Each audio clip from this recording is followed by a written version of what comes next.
To discuss all of this is NBC News military analyst, retired four-star Army General Barry McCaffrey. General, thanks for joining us.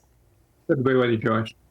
The White House meeting between the president and Netanyahu focused in part on nuclear talks with Iran, the chief backer of Hamas. So how do you assess the potential risks sidelining a key ally like Israel in this kind of critical diplomacy that they're describing is going to happen?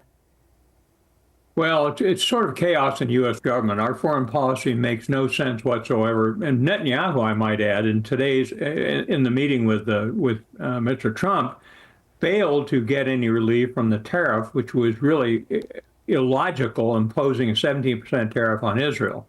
So that was a blow to him. What he has gotten is really a green light to continue to try and use military force to recover the hostages and to eventually prevent Hamas from taking charge again in Gaza.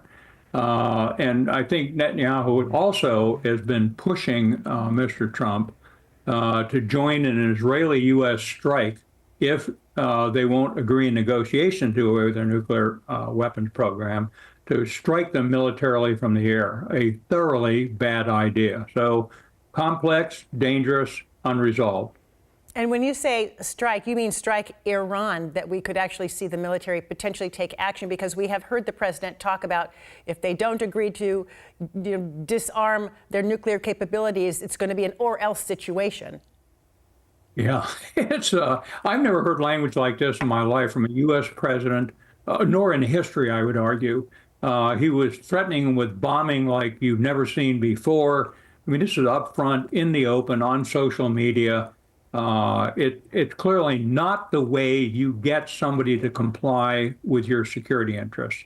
I think the Iranians are in serious economic difficulties, but they are been neutered in terms of their allies in the Middle East attacking Israel. So they're in a very vulnerable situation.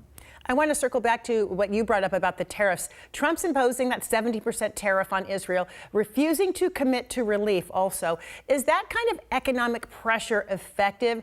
Does it undermine long-term U.S.-Israel cooperation, particularly when it comes to countering Iran? What's the strategy there? I think there is no strategy. I don't think these people know what they're doing. They've invented a tariff structure based on trade deficits, not on responding to some foreign country's unfair tariffs, by and large. They haven't applied it to the Russians. They have applied it to our friends. They've gotten innocent partners like the Vietnamese, one of the highest tariffs going. Now that it's caused this economic collapse, really, which is going to continue, and now we're hearing hints that Mr. Trump may not have been serious about it. It's just a negotiating stance. Maybe he'll change it back. So, all of us as Americans looking at our retirement programs or investments are seeing a catastrophe come out of this misguided, nonsensical effort to change the global trading system to our selfish advantage.